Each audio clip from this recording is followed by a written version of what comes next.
Ivan একটা বেঞ্চে বসে ফোন দেখছিল। হঠাৎ কোথা থেকে পানির ছিটকে তার গায়ে এসে পড়ল। সে তাড়াতাড়ি বেঞ্চ থেকে উঠে পেছন ফিরে দেখলো একটা মেয়ে তার হাতে থাকা বোতলটা খুলতে গিয়ে অর্ধেক পানি বের করে ফেলেছে, যার ছিটে ফুটো ইভানের গায়ে এসে পড়েছে। মেয়েটা এমন পরিস্থিতির জন্য মোটেও প্রস্তুত ছিল না। এদিকে ইভানের মেজাজ খারাপ হয়ে গেল। সে কিছুটা বিরক্ত হয়ে বলল, এত জায়গা থাকতে আমার মাথার কাছে এসে আপনার বোতলটা খুলতে হলো। মেয়েটা এমন কথা শুনে ভড়কে গেল। দাঁতে দাঁত চেপে বলল, ও লিসেন, আমি ইচ্ছে করে করিনি, এটা জাস্ট একটা অ্যাক্সিডেন্ট ছিল। ইভান ভ্রুকুচকে বলল, দেখুন, সুন্দর করে কথা বলবেন, আমি এখানে ঝগড়া করতে বসিনি। ও আচ্ছা, তাহলে আমি কি অসুন্দর করে কথা বলছি? আর আপনার কি মনে হয় আপনার সাথে ঝগড়া করার জন্য আমি এখানে এসেছি? দেখুন, আপনার সম্বোধনটা আমার পছন্দ হয়নি। ও আচ্ছা, তাহলে আপনাকে কি মাননীয় জনাব বা স্যার সম্বোধন করে কথা বলতে হবে? আপনি এভাবে আঙ্গুল দেখিয়ে দেখিয়ে কথা বলছেন কেন? আমার ইচ্ছে। ইভান আর কিছু বলল না। সে আবার বেঞ্চে বসে পড়ল। এদিকে সানায়া আপন মনে বিড়বিড় করে যাচ্ছে। তার বাবার পাঠানো বডিগার্ডগুলো থেকে নিজেকে বাঁচানোর জন্য সে রেস্টুরেন্ট থেকে বের হয়ে পার্কে এসে বসেছে। সে ভেবেছে বডিগার্ডগুলো তাকে না পেয়ে চলে গেলে সে মেলায় যাবে।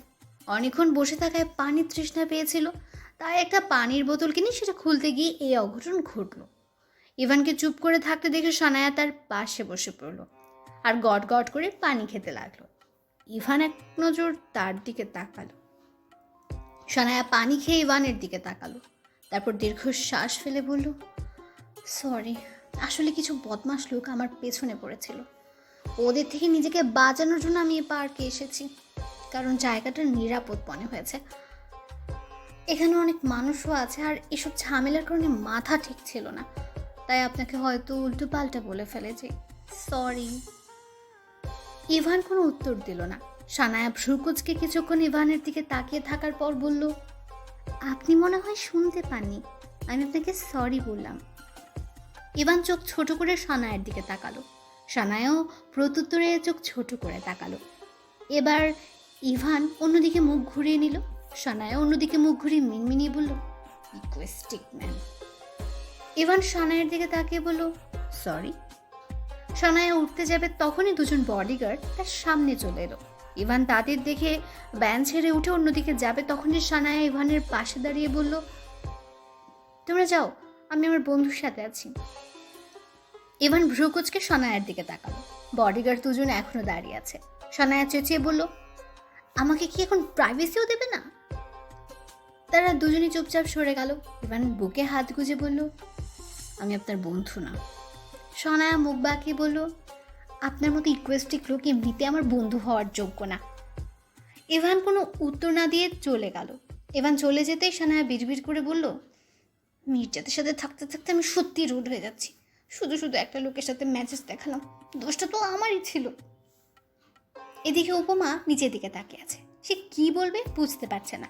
তুর্য টেবিলে হাত রাখতেই সে এক নজর তুর্যের দিকে তাকালো। তুর্য বলল, ফোনে তো অনেক কথা বলো, আর এখন চুপ করে আছো। উপমা লাজুক হেসে বলল, আমার খুব নার্ভাস লাগছে। তুর্য খাবার অর্ডার দেওয়ার জন্য মেনু এগিয়ে দিল। উপমা মেনু দেখে মনে মনে ভাবলো, আমি ওর সামনে কিভাবে খাবো? কিছু খেলেই মুখটা হা করতে হবে, স্টিক নষ্ট হয়ে যাবে, আমি ভালো করে খেতেই পারবো না। তুর্য টেবিলে টোকা দিয়ে বলল, কি ভাবছো? উপমা হেসে বলল, কিছু না।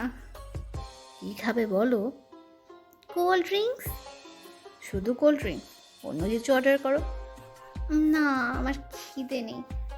তুর্য বুঝতে পেরে মুচকি হাসল, বলল, আমাকে সেলিব্রিটি মনে করলে কিছু খেতে পারবে না, আমাকে বন্ধু মনে করো।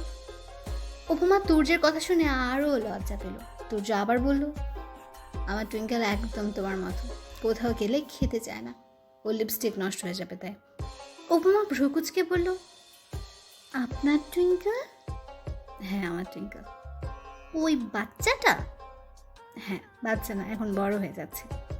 ও কি আপনার সাথেই থাকে? হ্যাঁ। কিন্তু আপনি তো বললেন ও আপনার বন্ধুর কাজিন। হ্যাঁ, আমরা একসাথে থাকি। আমি আসলে বুঝতে পারছি না, কেন একসাথে থাকেন? আই মিন, আপনি আপনার পরিবারের সাথে থাকেন না?